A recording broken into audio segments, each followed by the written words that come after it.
Welcome back, Physical Science 20. This is the last booklet in FC2, and it is titled 12.1 Avogadro's Law, or more importantly, what we're looking at here is molar volume. So molar volume, Avogadro's Law tells us the equal volume. Okay, we didn't talk about that, so maybe we'll just jump right to here. The molar volume is the volume occupied by 1 mole of a gas, and it is the same for all gases. So there's two scenarios we could look at. We could look at STP conditions, which is 0 degrees C and 101.325 kilopascals. 1 mole of any gas is 22.4 liters. Or if we're looking at SATP, standard ambient temperature and pressure, that's 25 degrees C, so that's more likely the scenario we'll be dealing with, and 100 kilopascals, occupies 24.8 liters. Because gases expand and contract depending upon the temperature and pressure, so we have to have a standard at which we're looking at. Okay, so here's a visual here.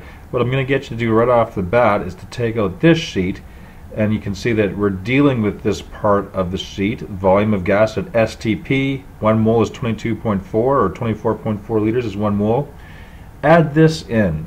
Standard ambient temperature and pressure, the volume changes slightly. So at a higher temperature, there's a slightly larger volume, being 24.8 liters. So add that in there because, again, we'll be going back and forth from there. So if we look at an example here, converting from amount, and of course amount means moles to volume, you'd have to be told what scenario it is, whether it's STP or SATP, because that determines what factor you use, which conversion factor. So it says here, a party balloon has 2.50 moles of helium gas at STP. What is the volume? So we're going from moles to volume. It's STP.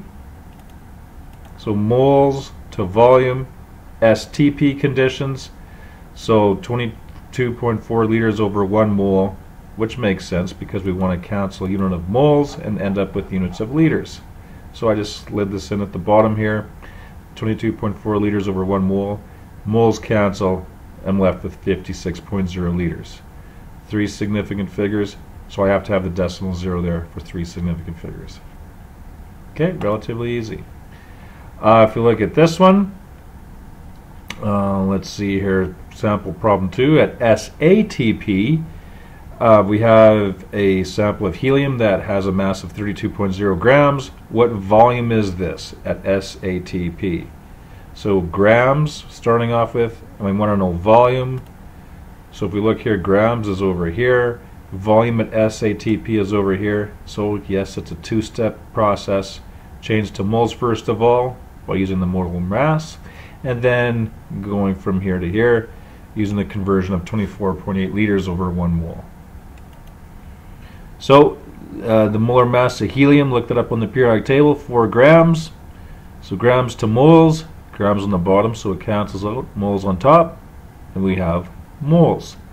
That extra step going to liters, multiply by 24.8 liters over 1 mole, 24.8 liters over 1 mole, moles cancel, I'm left with 198.4 liters. But the original number, 32.0, has 3 sig figs, so keep the 1, keep the 9, keep the 8. This is a 4, so this stays as an 8, 198 liters. That's it. Relatively easy here. There's some practice questions here. 1A, B, and C you may wish to do. We didn't discuss 2 and 3 because that was the earlier part that I omitted. Determine the volume of these gases at STP. So I just did B here. 2 moles going to volume at STP, moles to volume at STP conditions, standard temperature and pressure, 22.4 liters over 1 mole. So as you can see, 22.4 liters over 1 mole.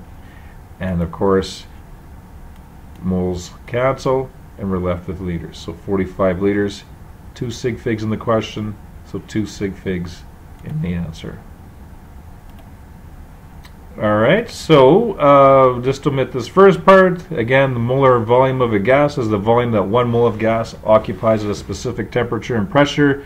If we're dealing with STP conditions, that volume amount is 22.4 liters per mole. If we're dealing with SATP conditions, 24.8 liters per mole. Okay? Only a few questions I want you to do, all of number 3 and just 4A. And again, the word amount implies moles. One of these involves looking at changing it to milliliters. So for here, for example, what's the volume in milliliters of 1,250 grams of methane? So of course we'll go from grams to moles, then to liters, and then change to milliliters by realizing that 1 liter is 1,000 mils. Okay, that's it. So that should be a fairly easy assignment to get done. Just questions 3 and the first part of 4. We'll see you again.